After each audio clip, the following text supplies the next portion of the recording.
നമസ്കാരം. Negative energy എന്താണെന്ന് ചോദിക്കും. പോസിറ്റീവ് എനർജിയുണ്ട്. പക്ഷെ നെഗറ്റീവ് എനർജി ശക്തി കൂടുതലാണ്, പെട്ടെന്ന് റിയാക്ട് ചെയ്യും. പോസിറ്റീവ് പതുക്കെ വരുള്ളൂ. അപ്പോൾ ഈ എല്ലാവരിലും നെഗറ്റീവും പോസിറ്റീവും ഉണ്ട്. എല്ലായിടത്തും ഉണ്ട് നെഗറ്റീവ് പോസിറ്റീവ്. വാക്കുകളിലുണ്ട്, പ്രവൃത്തികളിലുണ്ട്, ഗൃഹസ്ഥാനത്തുണ്ട്. നമ്മുടെ നോട്ടത്തിൽ പോലും എനർജിയുടെ ഒരു വലിയൊരു താളാത്മകതയുണ്ട്. നമ്മൾ ചിലരെ ഇങ്ങനെ പിടിച്ചാൽ നമ്മൾ വളരെ സന്തോഷവാനായിട്ട് പോവുമായിരിക്കും. ഒരാൾ നമ്മളെ സുഖമല്ലേ തോളത്തൊരു തട്ട് കെട്ടിയാൽ പോയി, നമ്മളെ സകല എനർജിയും പോയി. പരദൂഷണം പറയുന്ന ആൾക്കാർ, മദ്യപിക്കുന്ന ആൾക്കാർ, സ്ഥിരം മദ്യപിക്കുന്ന ആൾക്കാർ, ഇല്ലെങ്കിൽ കള്ളം മാത്രം പറയുന്ന ആൾക്കാർ, നാവെടുത്താൽ നുണ മാത്രം. എനിക്കറിയാവുന്ന ഒരുപാട് പേരുണ്ട്. നുണ മാത്രമേ പറയുള്ളൂ. അതൊരു ശീലമാണ്, സന്തോഷമാണ്. 10 നുണ പറഞ്ഞില്ലെങ്കിൽ പിന്നെ അന്നത്തെ ജീവിതം, അന്നത്തെ ഇത് പൂർണ്ണമാകാത്ത ഒരുപാട് പേരുണ്ട്. അതുകൊണ്ട് അതൊരു ന്യൂനത അല്ല എന്നാണ് പറയുന്നത്. അങ്ങനെ നുണ പറയുന്ന ഒരു സന്തോഷമാണെന്ന് പറയുന്ന ഒരുപാട് പേരുണ്ട്. എന്ന് വെച്ചാൽ ഒരു മോശക്കാരല്ല. അത് അവരുടെ ഒരു നമ്മൾ മറ്റേ മദ്യപിക്കുന്നു, ഇദ്ദേഹം 4 നുണ പറയുന്നു. ഇങ്ങനെയുള്ള ഒരുപാട് ആൾക്കാരുണ്ട്. വെറുതെ ഇല്ലാത്ത. അപ്പോൾ എന്തിനാണത് പറഞ്ഞതെന്ന് ചോദിച്ചാൽ അത് ഞാനങ്ങ് പറഞ്ഞതാണെന്ന് പറയും. അങ്ങനെ വെറുതെ പറയുമ്പോഴുണ്ടാകുന്ന മറ്റേയാളുടെ മനസ്സിലുണ്ടാകുന്ന ഒരു ആഘാതമുണ്ട്.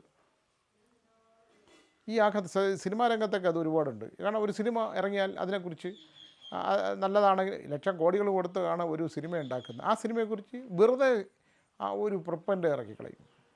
അതിൻ്റെ ഇഷ്ടക്കേടോ ഇഷ്ടമില്ലായ്മയൊക്കെ കൊണ്ട് ഒരു കാര്യമില്ല. അത് ചിലർക്ക് ഒരു രസമാണ്. എന്തിനാണ് അങ്ങനെ പറഞ്ഞത്? എനിക്ക് അവനെ ഇഷ്ടം. അയാളോട്ട് വല്ല ബന്ധമുണ്ടോ? ഇല്ല. അയാളുടെ സിനിമ എടുത്തവരോട്ട് വല്ല ബന്ധമുണ്ടോ? അപ്പം നെഗറ്റീവ് എനർജി പ്രചരിപ്പിക്കുന്ന തരത്തിലുള്ള ഒരു ഒരു ഒരു സാന്നിധ്യം നമ്മളിലുണ്ടാവും.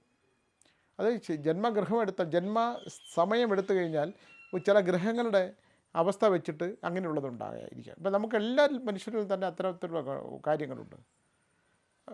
അപ്പോൾ രാവിലെ ഒരാൾ പടിക്കെട്ടിൽ ഇറങ്ങി വയ്ക്കും, ഒരമ്മ. റോഡിൽ പോണവരെല്ലാം സുഖവിവരങ്ങൾ തിരക്കും. പിന്നെ അതെല്ലാം കൂടെ അങ്ങ് മുഖം കണ്ട വാടിയിരിക്കുന്നല്ലോ, എന്ത് പറ്റി?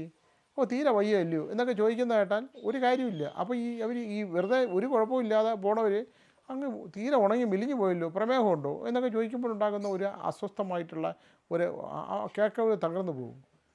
യഥാർത്ഥത്തിൽ ഒരു പ്രശ്നവുമില്ല. അതങ്ങനെ ചോദിക്കുന്നത് ചിലർക്ക് വലിയ സന്തോഷകരമാണ്. കടമുണ്ടോ? എനിക്ക് കുറച്ച് കടമുണ്ടോ? നിങ്ങൾക്ക് കടമുണ്ടോ? എനിക്ക് കുറേ കടമുണ്ട്. കടമുണ്ടല്ലേ, അപ്പോൾ ഒരു ആശ്വാസമാണ് അവർ കൂടെ ഉണ്ടല്ലോ എന്ന്. നമ്മുടെ മനുഷ്യൻ്റെ ഒരു പ്രത്യേക അവസ്ഥയാണത്. ഞാൻ എന്തായാലും തകർന്നു, നീയും കൂടെ തകർന്നുകൊണ്ടിരിക്കുകയില്ലേ. ഞാനീ പറയുന്നതൊക്കെ തന്നെ എൻ്റെ ഇവിടെ ഉള്ള അനുഭവങ്ങൾ വെച്ചാണ്. സ്വാമി എനിക്ക് കുറച്ച് കടമുണ്ട്, പിന്നെ എൻ്റെ അനിയത്തിക്കാരൊക്കെ കൂടുതൽ കടമുണ്ട്, പിന്നെ അച്ഛൻ കടം വന്നാണ് മേടിച്ചത്, അങ്ങനെ കൂടിയാലായിരുന്നു. ഇതൊക്കെ പറയുമ്പോൾ കിട്ടുന്നൊരു ആത്മസംതൃപ്തിയുണ്ട്. യഥാർത്ഥത്തിൽ ഇത്തരം അവസ്ഥകളിൽ നിന്ന് നമ്മുടെ മനസ്സിനെയും നമ്മുടെ ബോധത്തെ അതിൽ നിന്ന് മോചിപ്പിച്ചെടുത്തുകൊണ്ട് നെഗറ്റീവിനെ പോസിറ്റീവാക്കാൻ എന്ത് പറ്റും എന്നാണ് ചിന്തിക്കേണ്ടത്. എനിക്കിങ്ങനെ ഒരു എല്ലാവർക്കും ഇവിടെ വിളിക്കുന്നതിൽ നല്ല പേരും പറയണ സാമ്പത്തികമായി എല്ലാവരും പറയുന്നത് സാമ്പത്തികമായ തകരാറാണ്, സാമ്പത്തികമായി രക്ഷയില്ല, ആത്മഹത്യയുടെ വക്കിലാണ് സ്വാമി, എന്തെങ്കിലും മാർഗമുണ്ടോ? ഒരു മാർഗവുമില്ല.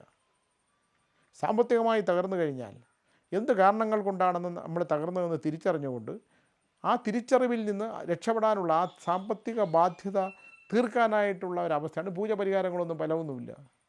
സാമ്പത്തിക ബാധ്യത തീർക്കാൻ പൂജപരിഹാരം ചെയ്തിട്ട് ഒരു കാര്യമില്ല. ഞാൻ മുമ്പ് പറഞ്ഞിട്ടുണ്ട്. അപ്പം നെഗറ്റീവായിട്ടുള്ള ചിന്തകൾ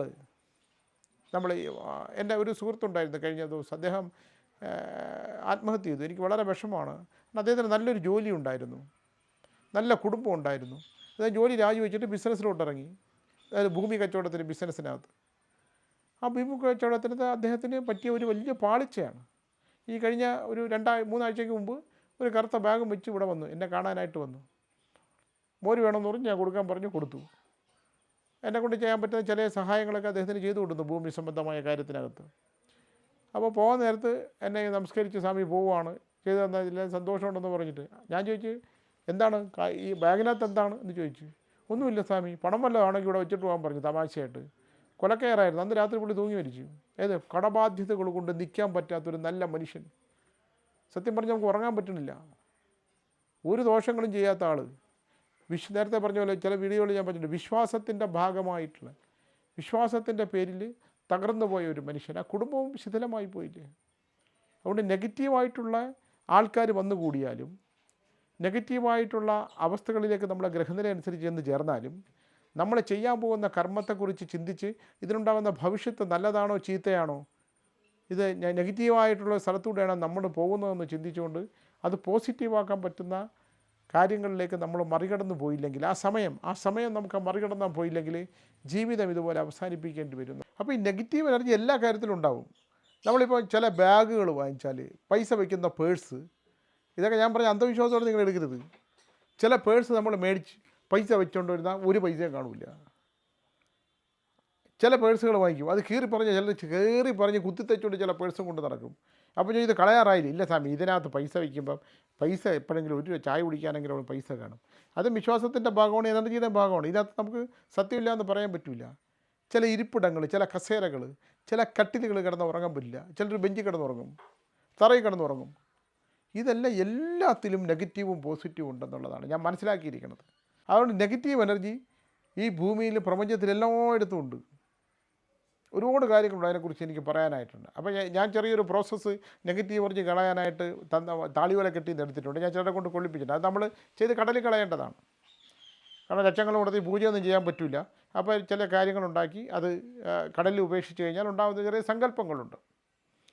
അപ്പോൾ നെഗറ്റീവും പോസിറ്റീവും തമ്മിലുള്ള വ്യത്യാസം നമ്മൾ തന്നെ തിരിച്ചറിഞ്ഞുകൊണ്ട് അതിൻ്റെ പോസിറ്റീവായ മാർഗ്ഗത്തിലൂടെ പോകാനായിട്ടുള്ള, നെഗറ്റീവിനെ മറികടന്ന് പോകാനുള്ള കാര്യങ്ങൾ ചിന്തിച്ചുകൊണ്ട് മുമ്പിലോട്ടുണ്ടെന്ന് പറഞ്ഞുകൊണ്ട് നിർത്തുന്നു. നമസ്കാരം.